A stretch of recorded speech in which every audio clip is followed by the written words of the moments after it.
The United States military just pulled off an operation so intense, we haven't seen anything like it since the Second World War.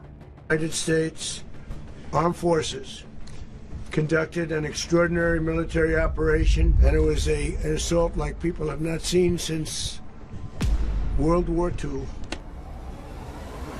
After the extradition of a major Sinaloa boss, 50 casualties hit the ground, and a chilling message was delivered straight to the White House.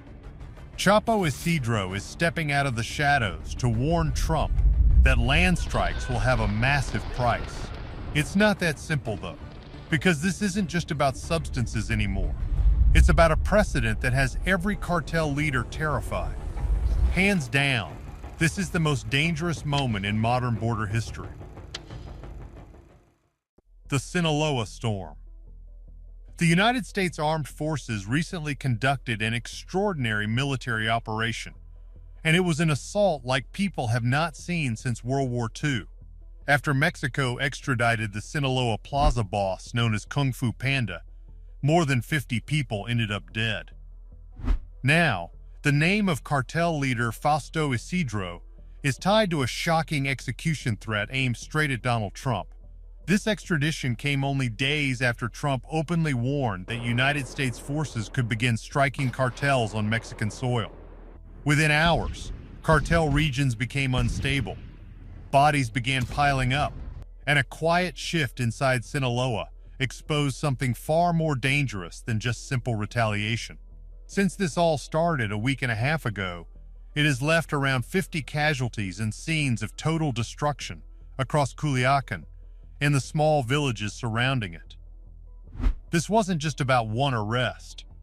It was about a precedent that cartel leaders believe puts them next on the list. This is why Fausto Isidro may have decided that the only way to stop it was to send a message directly to Washington. Many people remember when Trump said the United States had done almost everything it could at sea. The substance boats were being hit, and the routes were drying up. So, he said it was time to move the fight to the land.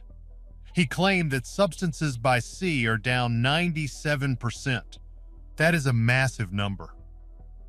He kept saying it in different interviews on different days, passing on the same message. The cartels were running Mexico, and something needed to be done about it. If Mexico couldn't stop them, the United States would. He openly stated that the cartels are running Mexico, whether people like it or not. He insisted that Mexico has to get its act together because the problem is pouring through the border, and the United States is going to have to do something. But here's the catch. What made that line different this time was when he said it just days after United States forces had gone into Venezuela and taken its president. Now, everyone knows there was no warning or buildup to that particular operation. The United States just went in and out in a matter of minutes.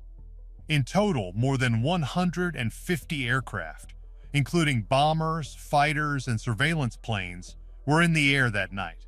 Dramatic satellite images showed the damage caused on sites in Caracas during the strikes. Suddenly, Maduro was a prisoner of the United States and no longer a leader in his own right. He was taken into custody and held at a New York City detention center. That proved many things.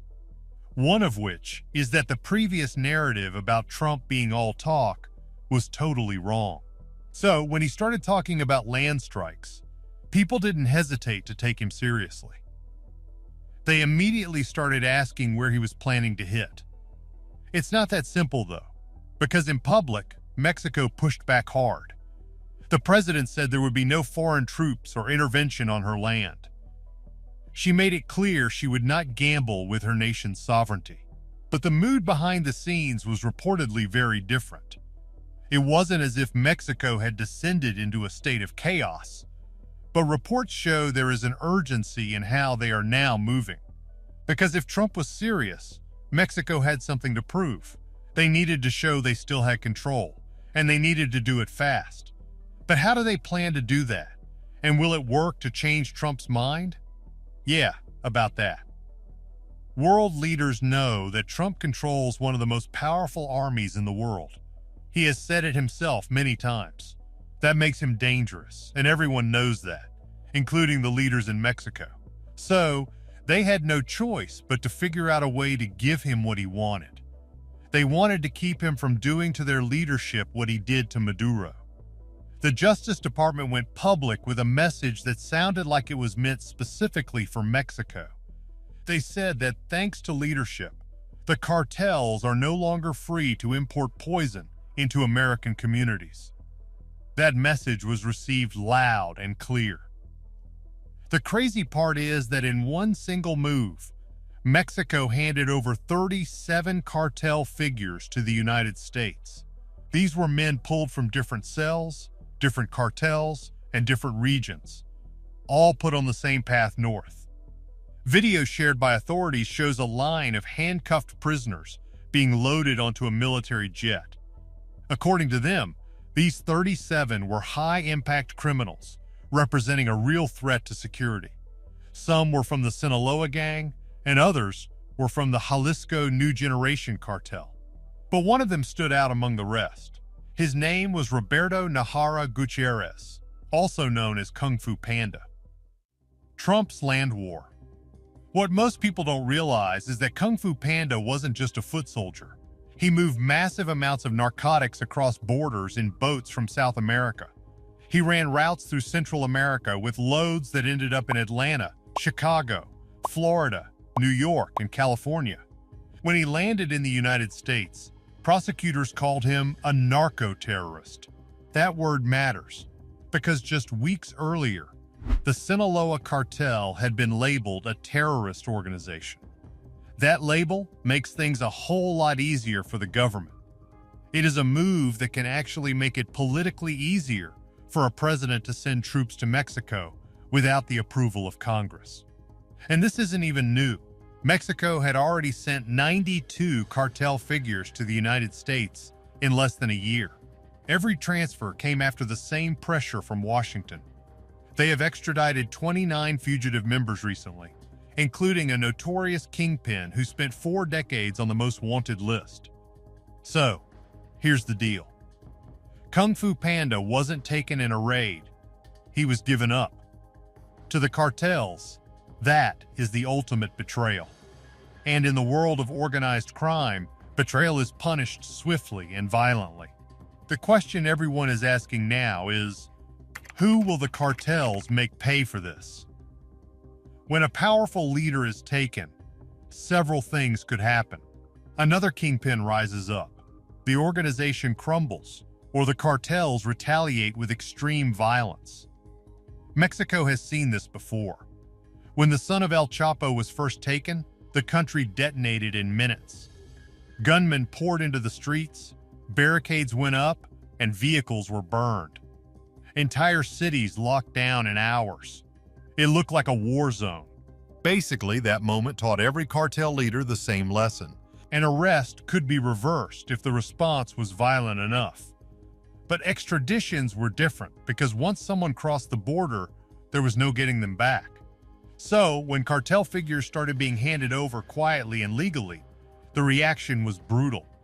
Narco banners in Mexico began warning Americans that they would be targets of violence in towns controlled by the Sinaloa cartel. If the United States is allowed to request anyone they want, and Mexico just hands them over, the cartels lose all their power. It means their fates are out of their hands, and they can't manipulate the system anymore. And get this, the violence started almost immediately. Shots were fired at Border Patrol agents from the Mexican side. Agents had to take cover and return fire. Northern corridors that were already unstable became pressure points. A fierce gunfight followed, and while the Mexican army tried to intervene, several people lost their lives in the chaos. Authorities were left to investigate who gave the order for such brutality, but they had no idea that this was just the beginning. What is coming is much worse. As the investigation into the violence wrapped up, one man was found to be responsible. and he was no stranger to conflict. The Panda's betrayal. For more than a year, the Sinaloa cartel had been tearing itself apart. The sons of El Chapo have been hunted because their inner circle basically collapsed. Two factions of the same criminal group have been in open conflict. Both sides have private armies with gunmen who look just like professional soldiers. Between them, they are tearing up the city of Culiacan. Lieutenants have disappeared, some were eliminated, and others were captured. The cartel everyone thought was untouchable began breaking apart in front of everyone. Gunmen are calling it the worst violence in 15 years, in a city known as the cartel's epicenter. But here's the catch. One operation kept going while others lost ground. The organization run by Fausto Isidro had roots that stayed open. His labs kept producing synthetic narcotics, moving them north day after day, while the raids seemed to hit everyone except him. Even though the government got its hands on some of his products, his structure absorbed the damage and kept moving. That's why the United States talks about him like a problem that won't go away. His name climbed onto the most wanted list not because he was flashy, but because he survived every single cleanup effort. He has been in the game for a long time, watching from the shadows as he built his empire from the ashes of his rivals. What most people don't realize is that when Mexico began loading cartel figures onto planes, Isidro saw a major problem. If Mexico could give up a plaza boss today, they could give up anyone tomorrow. That meant the danger wasn't just rival gangs anymore. It was the idea that the state itself was now willing to trade leaders to stay alive. And that idea scared him more than any gunman ever could. Then the situation stopped being strategic, because something happened that hit very close to home. That is when he stopped just watching and started acting. Everyone's obsessed with the big names like El Chapo, but Fausto Isidro is the one who actually knows how to survive. Something happened just before he gave the order for the violence, and it was more than just the extradition of Kung Fu Panda. Once you know that, his threats to Trump suddenly make a lot of sense. Under pressure from the United States, Mexico has been applying similar pressure to Isidro's inner circle. Just in December of last year, Marines tracked one of his most trusted pillars to a small town. When the helicopters came in, the pillar opened fire, and the Navy fired back. Minutes later, he was gone. Isidro's hidden empire. They didn't stop there, though. Weeks after that, another man who officials called a narco-terror leader was arrested. These were the people who held territory for Isidro while he stayed invisible.